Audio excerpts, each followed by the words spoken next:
Let me trace the loop. Step 1. Oil invoiced and settled in dollars forces every oil importing nation in the world to maintain dollar reserves. Japan needs oil. Germany needs oil. South Korea, India, Brazil, France. Every industrialized and industrializing nation needs oil. None of them can buy it first without acquiring dollars. This creates a structural demand for American currency. Step 2. These dollars flow to oil exporters. Saudi Arabia, Kuwait, UAE, Qatar, and others. In the years after the 1973 price increase, OPEC nations were receiving hundreds of billions of dollars annually. And here's the point. That money had to go somewhere. And that's where step 3 comes in. The exporters recycle those dollars back into the United States Treasury securities and American financial assets. This is what finances American deficits at artificially low interest rates. When a guaranteed buyer exists for government debt, then the Treasury can sell bonds without offering competitive yields.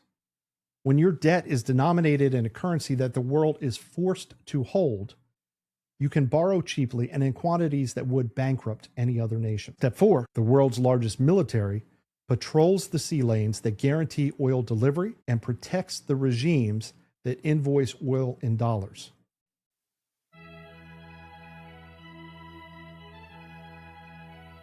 Welcome to the Consequential Actions podcast, where we aim to learn how history impacts current events and affects our lives today through the lens of politics, the economy, technology, and business trends. I may be an AI, but your host, well, he is not artificial in any way. Here is Jeff Kellick.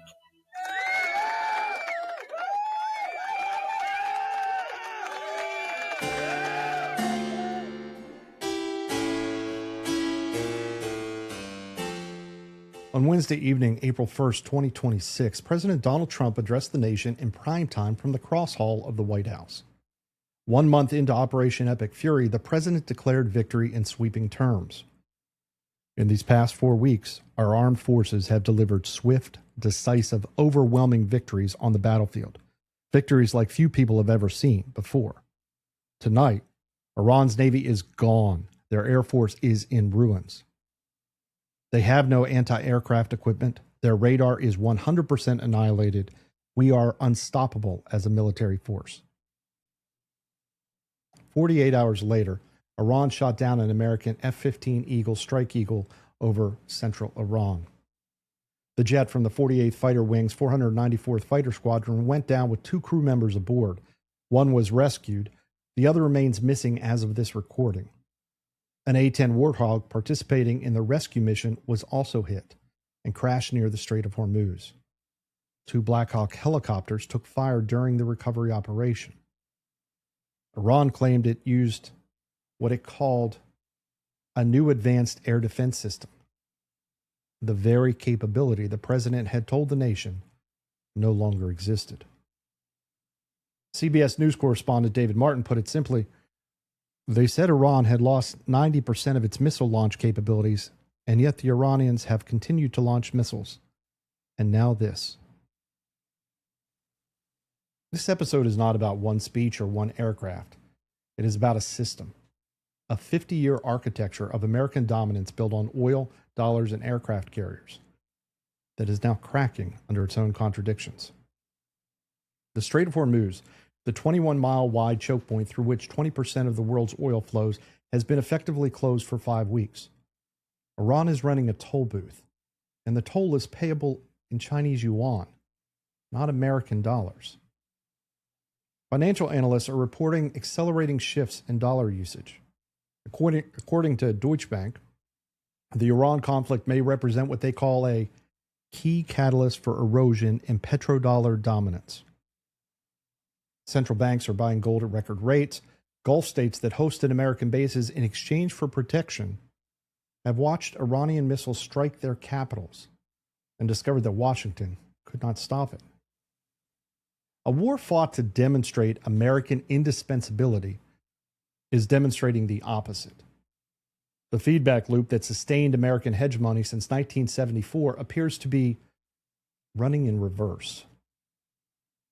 Today, we examine the petrodollar system, how it was built, why it requires American military dominance of the Persian Gulf, and how the Iran war may be producing the very de-dollarization it was meant to prevent.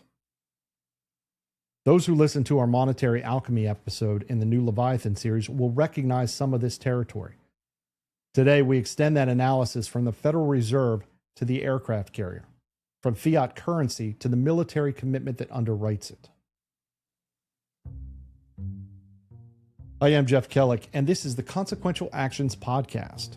This is episode 13B of the series, Empire of Liberty, America's Foreign Entanglements, from the Founders to the Forever Wars. Today, the petrodollar's last stand. Our war to save hegemony may end it. This episode corresponds to Article and Episode 13, which examined the indispensable nation, the ideology that emerged after the Cold War, the belief that American military dominance was not merely advantageous, but structurally necessary for global order. As always, the Contemporary Application episode examines current events through the lens of these historical patterns. Let us begin.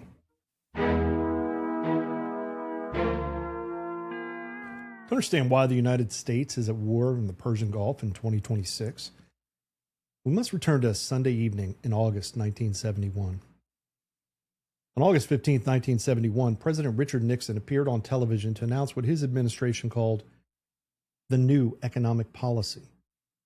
The centerpiece was a single sentence. The United States would suspend the convertibility of dollars into gold. This was not a technical adjustment. This was the end of the monetary order that had governed global finance for 27 years. The Bretton Woods system, established in 1944 at a conference of 44 allied nations in New Hampshire, had made the dollar the anchor of international commerce. Under Bretton Woods, the dollar was pegged to gold at $35 per ounce. Other currencies were pegged to the dollar at fixed exchange rates. Any nation holding dollars could, in theory, exchange them for gold at the Federal Reserve's gold window. The system worked because the United States possessed the majority of the world's monetary gold after World War II. Over 20,000 metric tons. American factories also produced half of the world's manufactured goods. American exports dominated global trade. The dollar was as good as gold because America had the gold. But the system contained the seeds of its own destruction. The economist Robert Triffin identified the problem in 1960.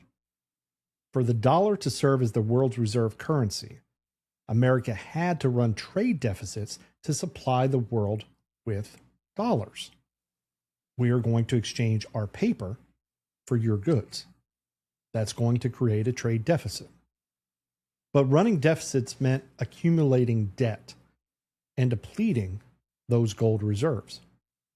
Eventually, the world would hold more dollars than America had gold to give back to them.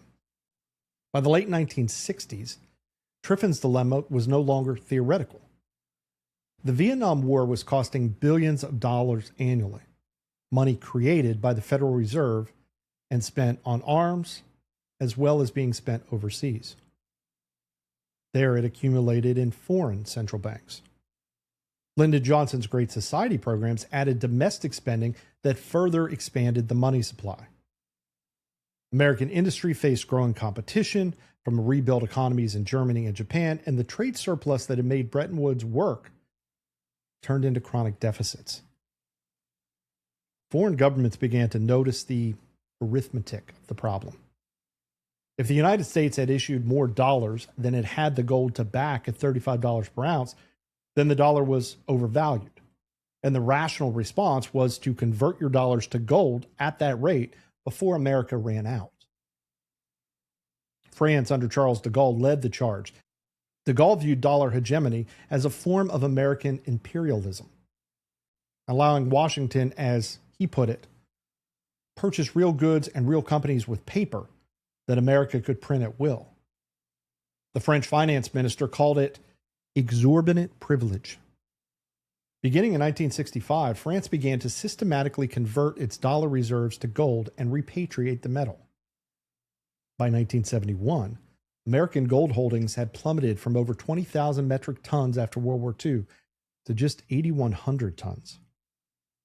France was actively converting dollars to gold, and then Britain had requested $3 billion in gold moved from Fort Knox. Switzerland and the Netherlands were making similar demands. The system was breaking. Nixon's announcement was not a reform. It was an admission that the old architecture had collapsed, partially under the weight of spending for foreign wars, partially under the weight of spending for domestic surpluses, and not being able to handle the debt. The United States then would no longer honor its commitment to exchange dollars for gold. The anchor was gone. The immediate result was chaos. Within 18 months, the Bretton Woods fixed exchange rate system was dead. The dollar was floating, backed by nothing but the full faith and credit of the United States government. And that faith was eroding rapidly. The dollar lost a third of its value against major currencies between 1971 and 1973.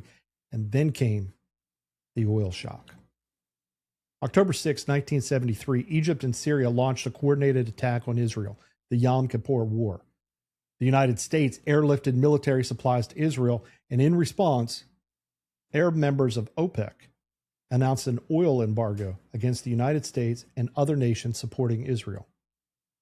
The embargo was a weapon unlike any other that had been used before. OPEC did not merely restrict supply to embargoed nations, it cut overall production and thus raised the posted price of oil from approximately $3 per barrel to nearly $12 per barrel. A fourfold increase in the commodity that powered the entire industrialized civilization. The effects were immediate and devastating. Lines formed at gas stations across America. The New York Stock Exchange lost a third of its value. Industrial production contracted. Inflation surged, and the post-war economic order that Americans had taken for granted, cheap energy, rising living standards, the assumption that the future would be better than the past, suddenly seemed fragile. Henry Kissinger, Nixon's Secretary of State, understood what the embargo revealed with brutal clarity. The world economy ran on oil. Whoever controlled how oil was priced and paid for controlled the foundation for global finance. If the dollar was no longer backed by gold, it needed a new anchor. And oil was the obvious candidate. But there was a strategic problem. OPEC nations were accumulating enormous dollar surpluses from the price increase.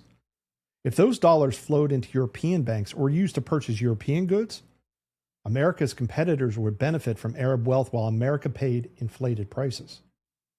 Worse, some European nations were negotiating bilateral barter agreements, oil in exchange for manufactured goods, bypassing the dollar entirely. Kissinger moved to ensure that petrodollars would flow back to America. In March 1974, Kissinger sent a classified telegram to the American ambassador in Riyadh, instructing him to, quote, move rapidly to form joint U.S.-Saudi commissions and draw the Saudis away from European bilateral barter agreements. The message was clear.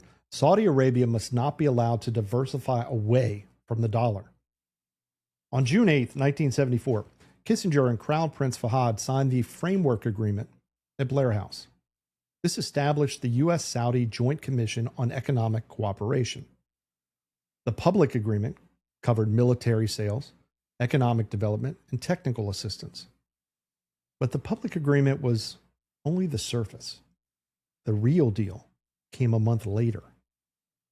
In July 1974, Treasury Secretary William Simon, a former Salomon Brothers bond trader who understood capital flows at a molecular level, flew to Jeddah with his deputy, Jerry Parsky. Nixon's instructions, and this was according to a FOIA-released investigation done by Bloomberg in 2016, his instructions were explicit. There was simply no coming back empty-handed. Simon spent 4 days in Saudi. He negotiated the architecture of what would become the petrodollar system. The challenge was delicate. America needed Saudi money to flow into the American financial markets. But King Faisal needed assurance that Saudi assets would not be seized or frozen, as it happened to Iranian assets in earlier disputes. And the king needed the arrangement kept secret, both from his own population, which might object to financing the American government, and from other OPEC members who might demand similar treatment. The terms Simon negotiated were elegant in their simplicity and revolutionary in their implications. Saudi Arabia would channel its oil revenues through dollar-dominated transactions, a practice that would become the norm across OPEC. This was not a formal treaty mandating exclusive dollar pricing, but an understanding that oil would be invoiced, traded, and settled in American currency. Every nation that wanted to purchase Saudi oil, the largest producer in the world, would need to acquire American currency to do so. This created structural demand for the dollar, and it had nothing to do with American goods or American economic performance. Now, in exchange, the United States would provide military equipment and security guarantees, as well as political support for the Saudi regime.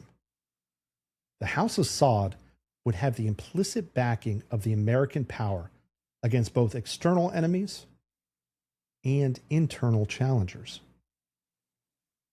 But there was a second component, kept secret for 41 years. Saudi Arabia would plow billions in petrodollar revenue back into the United States Treasury securities. This was done through a special add-on facility that bypassed normal auctions. This meant Saudi purchases would not be visible to other market participants. It meant the Treasury could sell bonds directly to Riyadh without revealing the size or timing of the purchases. It meant the United States could finance its deficits with a guaranteed buyer. King Faisal's one demand was that these purchases remain, quote, strictly secret. The Treasury complied. Saudi holdings were buried under the generic heading oil exporters alongside 14 other nations. It was a deception that maintained until Bloomberg's journalists forced the disclosure through FOIA litigation in 2016. This was not a treaty ratified by the Senate. It was not debated in Congress. It was an informal understanding, partly codified in public frameworks, with the critical financial mechanism hidden from the American people and their elected representatives.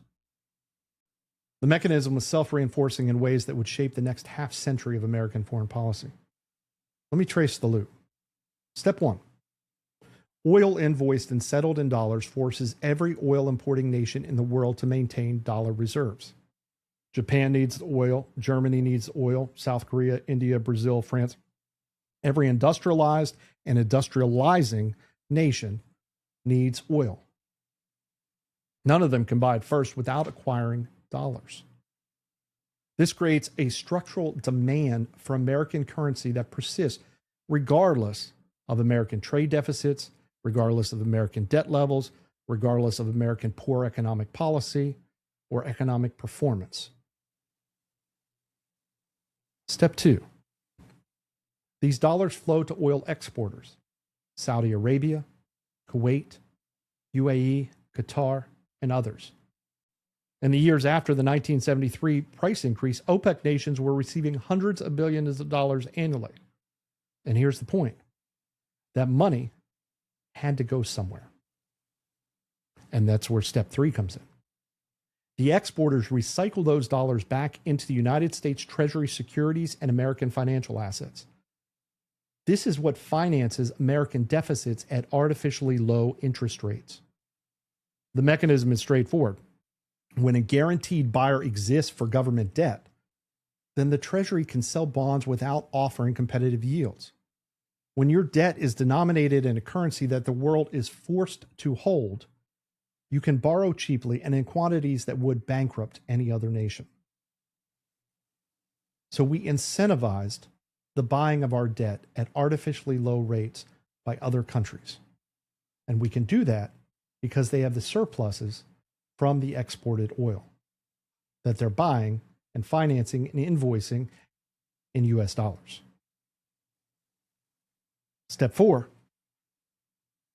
cheap borrowing that we just explained, funds the world's largest military. Our budget is $1 trillion per year. President Trump is arguing to take it to $1.5 trillion per year. The world's largest military patrols the sea lanes that guarantee oil delivery and protects the regimes that invoice oil in dollars. That's the loop. Each element reinforces the other element. Economists call the result exorbitant privilege. But it became far more exorbitant after 1974. David Spiro's definitive academic study, The Hidden Hand of American Hegemony, published by Cornell University Press in 1999, documented the scale of this arrangement with primary sources. By 1977, Saudi Arabia held roughly 20% of all treasury securities held by foreign nations, an astonishing concentration from one single country. The recycled wealth of OPEC, Spiro concluded, subsidized the debt-happy policies of the U.S. government. The savings to the United States are estimated at $50 to $100 billion annually in reduced borrowing costs alone. But the true value is structural, not merely financial. The petrodollar system means the United States can run permanent trade deficits without currency collapse. America has run trade deficits every single year since 1975, approaching $1 trillion annually in recent years. Any other nation running such deficits would see its currency depreciate until exports became competitive again. The dollar does not follow this pattern because the world needs dollars regardless of whether or not it wants American goods. It means the United States can finance wars without raising taxes. The wars in Iraq and Afghanistan cost over $2 trillion. That money was borrowed at interest rates that reflected not American creditworthiness, at least in any traditional sense, but the structural demand for dollar-denominated assets that the petrodollar system reinforces. It means the United States can sanction adversaries by cutting them off from the dollar-denominated global financial system. When the Treasury Department sanctions a bank or a country, it's not merely blocking access to American markets. It's blocking access to a system through which most international trade is settled. And just like in Libya, it means that any threat to this arrangement is not merely an economic inconvenience. It's a threat to the architecture of American power. Now, I'm going to offer one clarification that our listeners of the Monetary Alchemy episode from the new Leviathan series will greatly appreciate. The petrodollar is but one pillar of dollar hegemony. It's an important pillar, but it's not the only one. The dollar's international role after 1971 rested on a broader regime. Federal Reserve credit expansion that supplied liquidity to global markets. Legal tender privilege that made dollars necessary for American commerce. The depth and perceived safety of treasury markets that made dollar assets attractive to hold. And the lender of last resort function that backstopped the global financial system in moments of crisis. It's why it made 2008 so important that the Federal Reserve stepped in to hide the house of cards that this all stood on. The Gulf security architecture strengthened dollar demand, but it did not by itself create or wholly explain dollar hegemony. This distinction matters because it shapes how we understand what is happening today. The shocks we are witnessing matter less because they will instantly end the dollar system. They will not. Than because they will gradually increase incentives to build parallel systems. Erosion, not collapse, is the pattern that creates concern. On January 23rd, 1980, President Jimmy Carter announced what became known as the Carter Doctrine. Any attempt by any outside force to gain control of the Persian Gulf region will be regarded as an assault on the vital interest of the United States of America, and such an assault will be repelled by any means necessary, including military force. Carter was not speaking about oil in general terms. He was speaking about the physical enforcement mechanisms of the petrodollar system. The Soviet invasion of Afghanistan in December 1979 had raised the specter of Soviet forces within striking distance of Persian Gulf oil fields. If the Soviets could threaten the flow of oil, they could threaten the dollar system that financed American power. The creation of the Rapid Deployment Joint Task Force in 1980, its elevation to the United States Central Command in 1983, the reactivation of the Fifth Fleet in 1995, the permanent basing in Bahrain, Qatar, and Kuwait all served the same function. These were not operational expressions of American power projection. They were the structural requirements of the broader dollar architecture. The military presence in the Persian Gulf is the physical guarantee that oil will continue to flow and be invoiced in dollars, that the self-reinforcing loop will continue to operate, that the exorbitant privilege will be maintained. The indispensable nation that Madeleine Albright invoked in 1998 was not mere ideology or mere arrogance. It was economic architecture dressed in the language of moral purpose.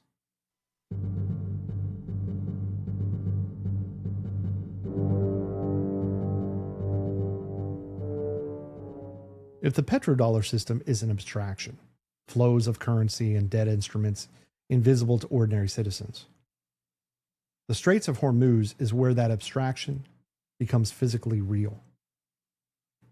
The strait connects the Persian Gulf to the Gulf of Oman and the ocean beyond. It stretches roughly 104 miles in length. But length is not what makes it dangerous. Width is. At its narrowest point, the Straits of Hormuz is 21 miles wide, but the navigable shipping channels are far narrower. The traffic separation scheme adopted by the International Maritime Organization in 1973 funnels all commercial shipping through a corridor just 6 miles wide. 2 miles for inbound traffic, 2 miles for outbound traffic, and a 2-mile buffer zone. Through this corridor, in normal times, pass approximately 138 commercial vessels per day.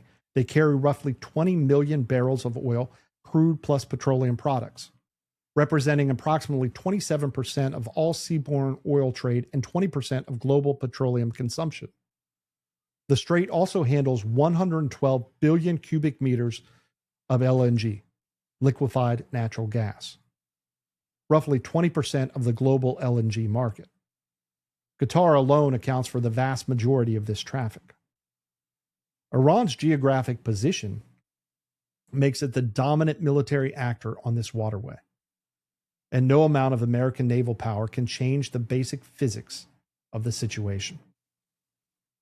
Iran controls the entire northern coastline of the strait, roughly 1,300 to 1,500 kilometers of Persian Gulf shoreline. More critically, Iran controls 7 strategically positioned islands that form what military analysts call an arch defense system. Abu Masa, Greater Tumb, Lesser Tumb, Qashem, Larak, Hengem, and Hormuz Island itself.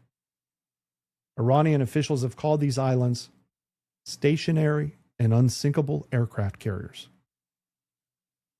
The islands channel shipping into predictable corridors covered by overlapping fields of fire from coastal batteries. The Iranian military has spent decades preparing exactly for this scenario. Iran's interdiction capabilities are not designed to win a fleet engagement against the United States Navy, but they are designed to make transit prohibitively costly, to impose a price so high that the question becomes not whether America can force the strait open, but whether the cost of doing so exceeds the benefit. The Islamic Revolutionary Guard Corps Navy operates an estimated 1,000 to 3,000 fast attack craft, some capable of exceeding 110 knots. These vessels are armed with anti-ship missiles and designed for swarm tactics, overwhelming defensive systems through sheer numbers approaching from multiple vectors simultaneously. Coastal batteries deploy mobile truck-mounted launchers that can fire, relocate, and fire again before counter-battery strikes arrive. The Khalaji Far's anti-ship ballistic missile travels at Mach 3 to Mach 4 with a range of 300 kilometers, more than enough to cover the strait's entire width. The Qadir cruise missile adds another layer at 200 to 300 kilometer range. Iran holds an estimated 5,000 to 6,000 naval mines deployable by fast boats, midget submarines, and even civilian-looking vessels that are impossible to distinguish from commercial fishing traffic until they deploy their payloads. The Ghadar-class midget submarines, Iran operates 14 to 23 of them, were designed specifically for the Gulf's shallow 30 to 50 meter waters. They can fire torpedoes and cruise missiles while sitting safely on the seabed, nearly invisible to surface sonar. And then there are the drones. Thousands of Shahad series one-way attack drones provide persistent, cheap, difficult to counter strike capacity. NBC News reported in late March that Iran's drone army has been puncturing U.S. and allied defenses throughout the conflict.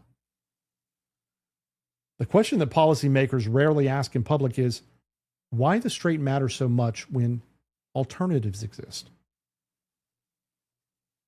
The answer is that the alternatives are grossly insufficient. Saudi Arabia's east-west pipeline runs from the oil fields in the eastern province to the Red Sea port of Yanbu on the western coast, bypassing Hormuz entirely. Since the war began, the Saudis have been running at maximum capacity, 7 million barrels per day. The UAE's Hashban Farouj pipeline carries crude from Abu Dhabi's fields to the port of Fallujah on the Gulf of Oman, outside the strait. Its capacity is roughly 1.5 to 1.8 million barrels per day. Iran's Gorjazk pipeline, ironically, also bypasses Hormuz, but its capacity is only 300,000 barrels per day, and it's now presumably offline. Combined, these pipelines provide approximately 9 billion barrels per day of bypass capability. Pre-crisis, Hormuz throughput was 20 million barrels per day. That gap, 11 million barrels per day, has no solution. There are no pipelines being built that could close it. There are no alternative routes through Turkey or Russia that could handle the volume. The physical infrastructure does not exist. And critically, there's zero alternative route for liquefied natural gas. Qatar's entire LNG export industry depends on tanker passage through the Straits of Hormuz. When Iran effectively closed the strait in early March, Qatar Energy declared force majeure on long-term contracts supplying Italy, Belgium, South Korea, and China. The Israeli strikes on Iran's South Pars gas infrastructure, the field that Iran shares with Qatar, reportedly damaged a significant portion of Qatar's LNG export capacity for years to come. But even the remaining capacity cannot reach markets without passing through Iranian-controlled waters.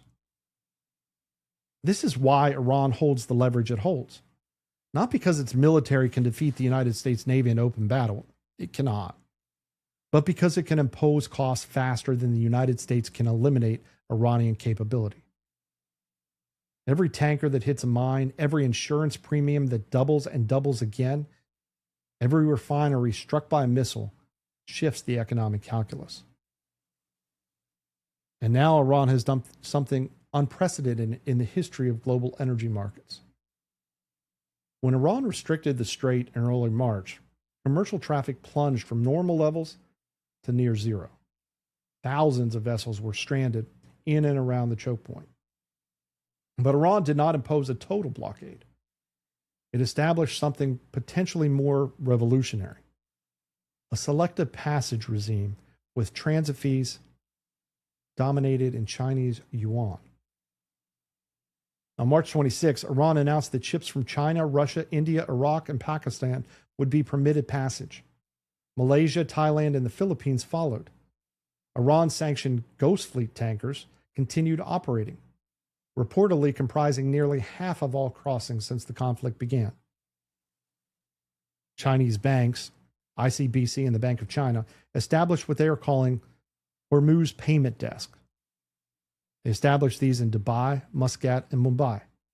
Reports indicate billions of dollars equivalent in yuan-dominated payments have been processed through this system in just weeks. For the first time in history, a major global choke point is operating as a non-dollar payment toll.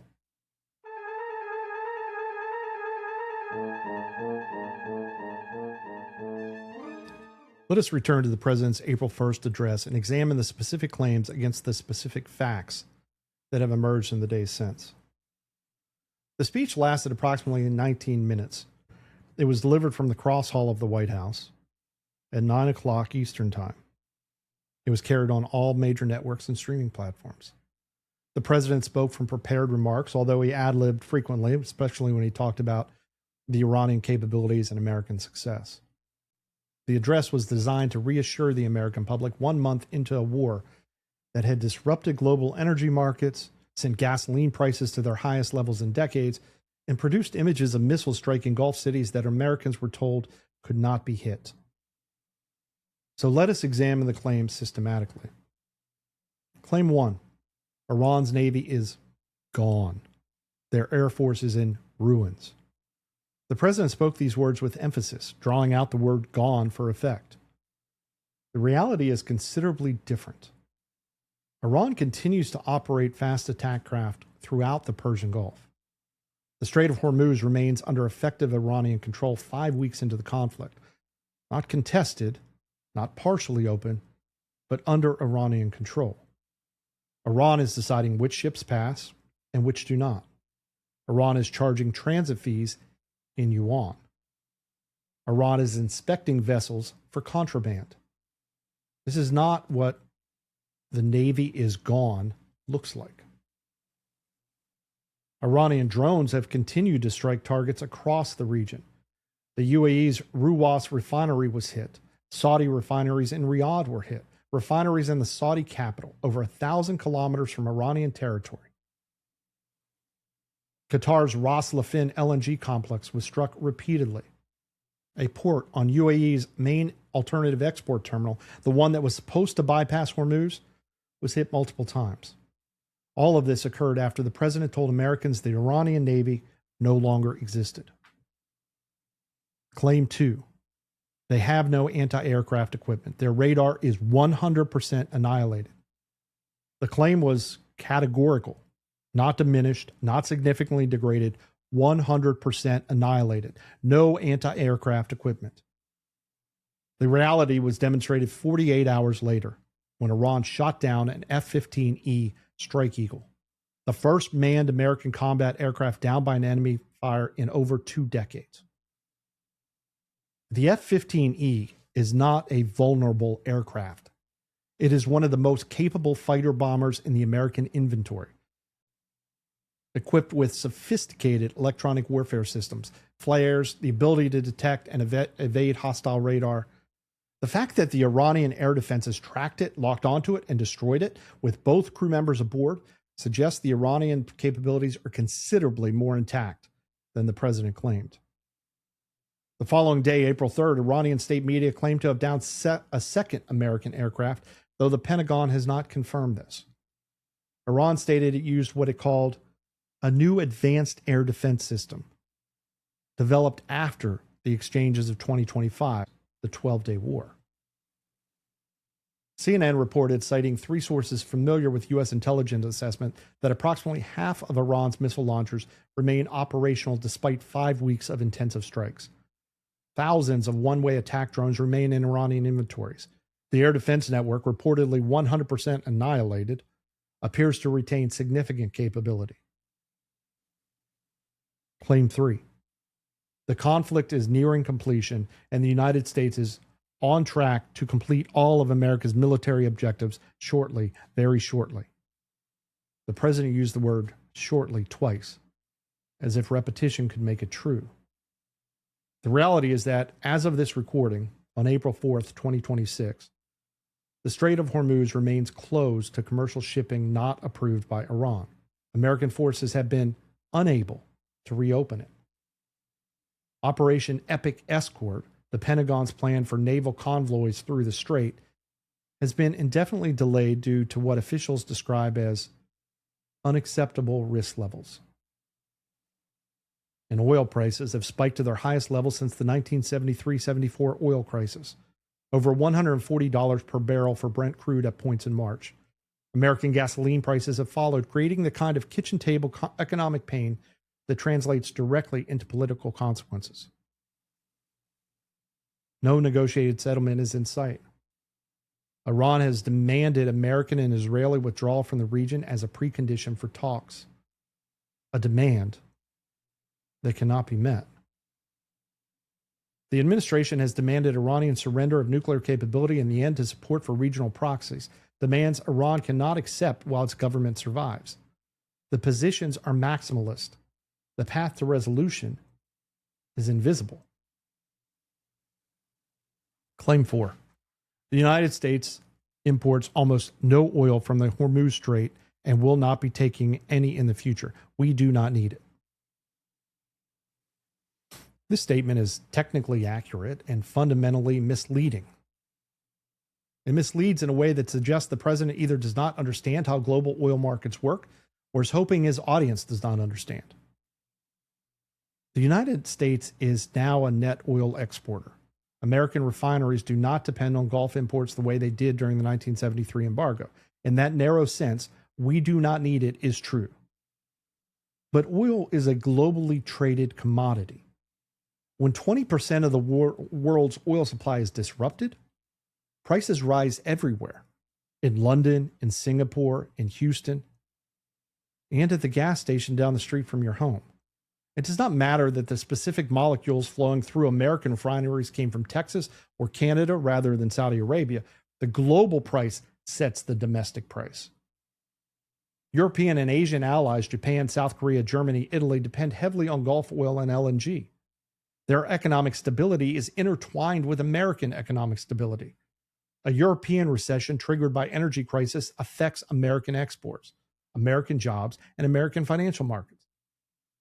And most importantly for our analysis today, the dollar's role as reserve currency depends in part on its use in global oil transactions. If oil is increasingly invoiced and settled in yuan, which is exactly what Iran's Hormuz toll regime is demonstrating is possible, then the structural demand for the dollars erodes. The exorbitant privilege begins to fade. The interest rates at which America can borrow begin to rise. The cost of empire becomes, at last, visible on the balance sheet. And at a time when we have $38 trillion in debt. The disconnect between official statements and operational reality is not unprecedented. We laugh comically as Baghdad Bob would tell his cohorts in Iraq during the first Gulf War that the war was going well. But we've seen it too in our own presidential statements. Lyndon Johnson optimistically detailed briefings during Vietnam that ended up becoming a credibility gap that destroyed his presidency. George W. Bush's mission accomplished banner aboard the USS Abraham Lincoln in May 2003 became a symbol of official denial in the face of mounting evidence.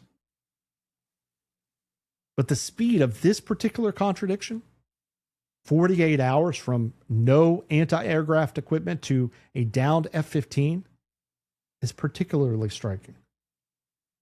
The aircraft debris in central Iran is more demonstrative, more official than any official press briefing. The American pilot, whose remains may be scattered across Iranian territory, gave his life in skies the president told us Iran could not reach. FactCheck.org published a detailed analysis of the April 1st address, documenting multiple claims at odds with available evidence. The president's assertion that Iran was right at the doorstep of a nuclear bomb was contradicted by the IAEA. The International Atomic Energy Agency said there was no evidence of a structured nuclear weapons program when the war began. And the June 2025 strikes reportedly damaged but did not destroy Iranian nuclear infrastructure. And this was according to a classified Defense Intelligence Agency assessment that has been partially described to journalists. The American public appears to perceive this gap between what they are told and what they can see. A CNN poll conducted in late March found 66% of Americans disapprove of the military action. Only 33% believe Trump has a clear path for the conflict. Just 29% say the war has been worth the toll. These numbers are striking, given the traditional rally around the flag effect that normally accompanies the opening of military action. Americans typically support the troops and the mission in the early stages of conflict, with skepticism developing only as casualties mount and objectives remain unachieved. The fact that 2/3 of the public disapproves 1 month into the war either suggests that the rally never occurred or that it dissipated with unusual speed. Even Fox News polling showed 58% of the voters opposed the war. When the president's core supporters are skeptical, the political foundation for sustained military action becomes fragile.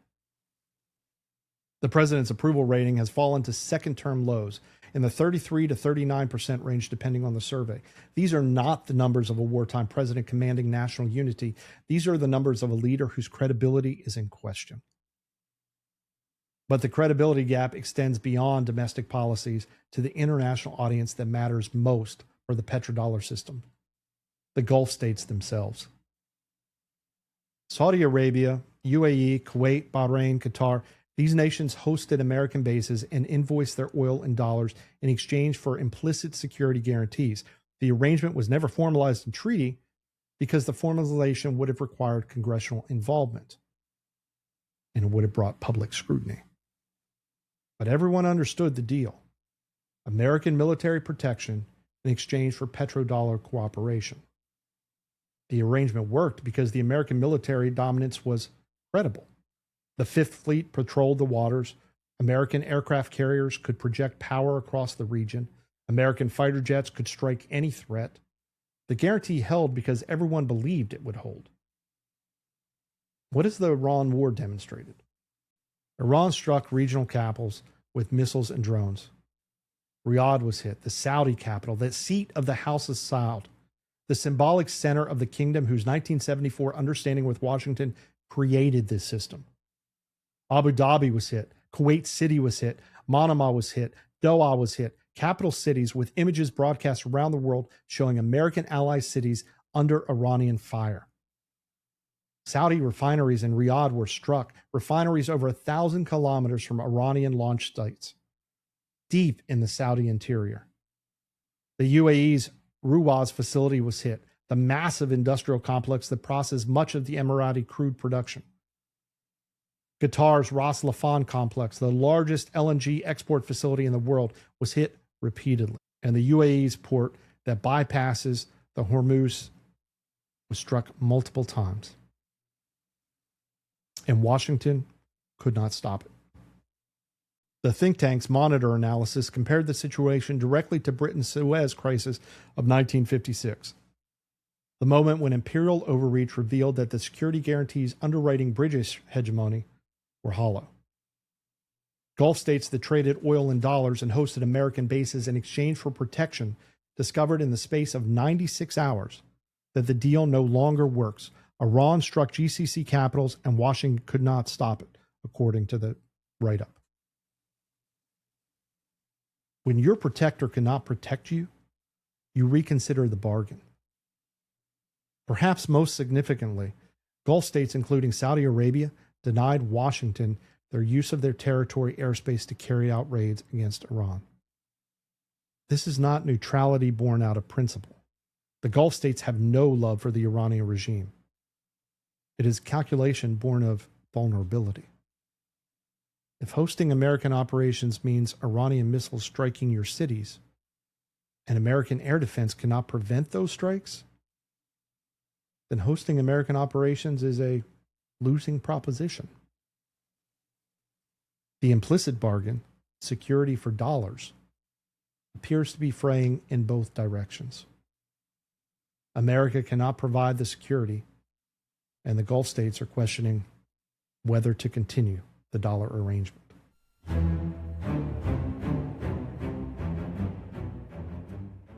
For 50 years, the petrodollar system created a self-reinforcing loop running in one direction. Oil invoiced in dollars generated demand for dollars, which financed the military that protected the oil flows, which enforced dollar invoicing. The Iran war appears to be running that loop in reverse. Consider the structural indicators, not the headlines, not the political commentary, but the data that financial analysis track to measure the dollar's position in the global system. The dollar's share of global foreign exchange reserves has been declining for years, from 71% in 1999 to approximately 56 to 57% before the war began. That gradual erosion typically represents 1 to 2 percentage points per year. At that pace, the dollar would remain dominant for decades. According to financial analysts tracking the Iran conflict, the first quarter of 2026 has seen an acceleration of this trend. Deutsche Bank characterized the war as a potential key catalyst for erosion in petrodollar dominance. While precise figures vary by methodology and reporting source, multiple analysts have noted that the pace of the reverse diversification appears to have compressed several years of normal erosion into weeks. Similarly, the dollar's share of international payments, as tracked by SWIFT and other clearinghouses, has shown notable decline since the conflict began. The exact percentages vary depending on how the payments are categorized, but the directional trend is consistent across sources. The dollar's share of the global payments is falling faster than any in recent comparable periods. Central banks purchased record quantities of gold in the first quarter of 2026. The People's Bank of China led with substantial purchases. The Reserve Bank of India followed. Gulf central banks collectively purchased hundreds of tons. A remarkable figure, given that the nations whose currencies are pegged to the dollar, the nations most embedded to the petrodollar system. When the nations that created and sustained the system begin diversifying away from it, the system is under stress. BRICS, the group that began as an acronym for Brazil, Russia, India, and China, and South Africa, now comprises 11 full members. Saudi Arabia formally joined in July 2025, along with the UAE, Egypt, Ethiopia, and Iran. The expanded bloc represents approximately 45% of the world's population and 37% of global GDP on a purchasing power basis. The joining nations are not obscure economies at the margins of global finance. Saudi Arabia is the world's largest oil exporter. The UAE is a major financial hub. Iran controls the Strait of Hormuz. Egypt controls the Suez Canal. These are nations with leverage, and they have chosen to align with an alternative bloc. China's cross-border interbank payment system, CIPS, processed $24.5 trillion in 2024, up 43% year over year. The system now has over 1,700 participating institutions across the more than 120 countries.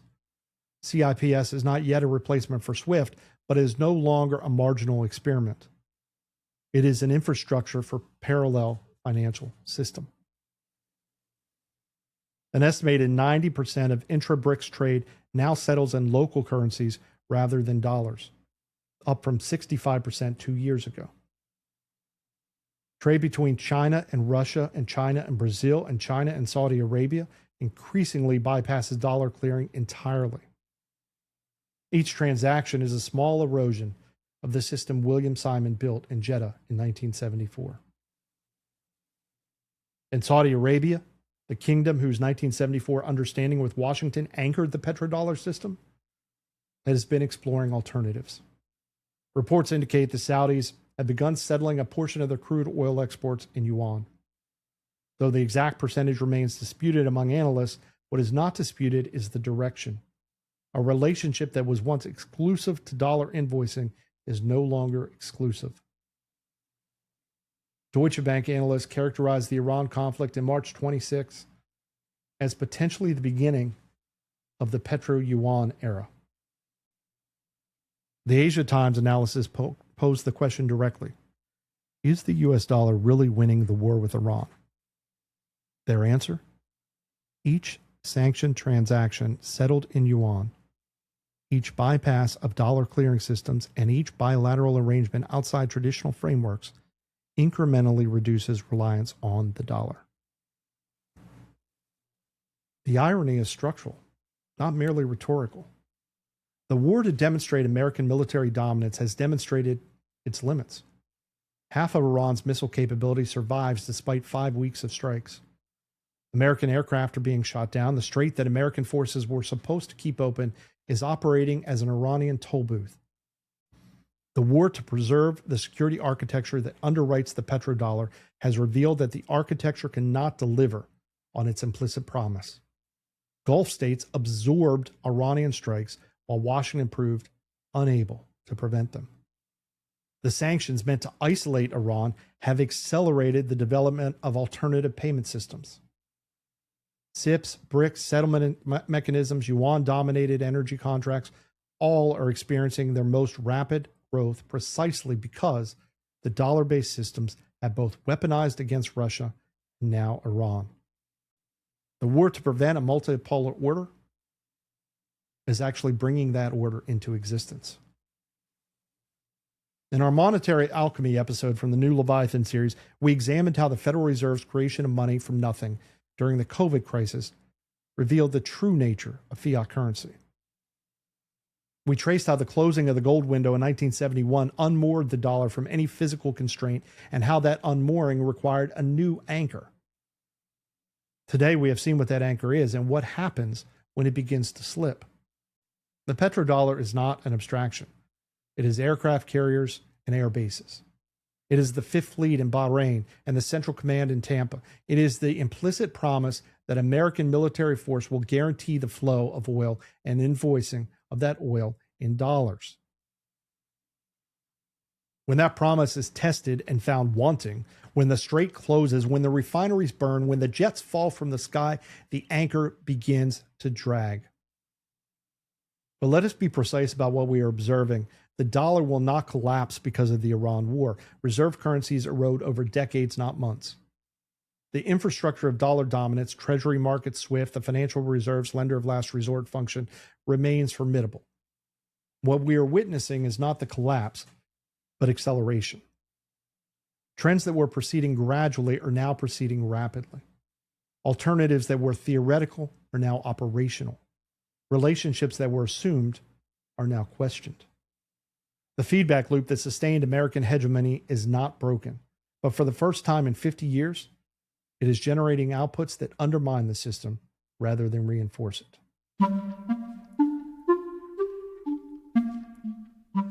The indispensable nation was never merely an ideology. It was the description of structural necessity. American military dominance of global checkpoints was not optional for preserving dollar hegemony.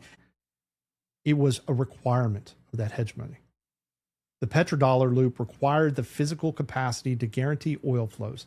The capacity justified the military spending. The spending was financed by the cheap borrowing that the petrodollar recycling enabled. For 50 years, the loop ran in one direction: oil dollars to treasuries, to aircraft carriers, to guaranteed sea lanes, to oil invoiced in dollars. Each element reinforced every other element. What we are witnessing in the Persian Gulf in the spring of 2026 is that loop generating the opposite of its intended output. The war to preserve American control of the Gulf's energy corridor has closed that corridor for over 5 weeks, the largest energy supply disruption since the 1970s. The military action meant to demonstrate indispensable power has revealed its limits.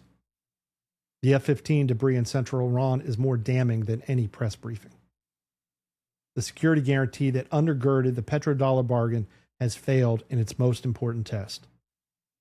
And Gulf states watched Iranian missiles strike their capitals and infrastructure, while the protector proved unable to protect. And the alternative financial architecture that sanctions and conflict were supposed to forestall, CIPS, yuan-dominated energy trade, BRICS payment systems, central bank gold accumulation, all of it has experienced its most rapid growth precisely because of the conflict. The dollar will not collapse overnight.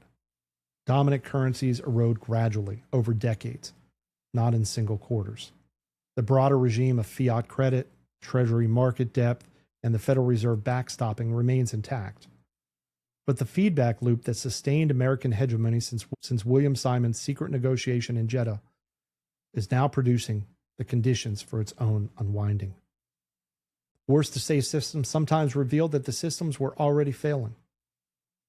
Saturday's episode examined the ideology of indispensability, the belief that American power was necessary, benevolent, and permanent. Today, we have examined the economic architecture that made that ideology functional, and the evidence that the architecture is cracking.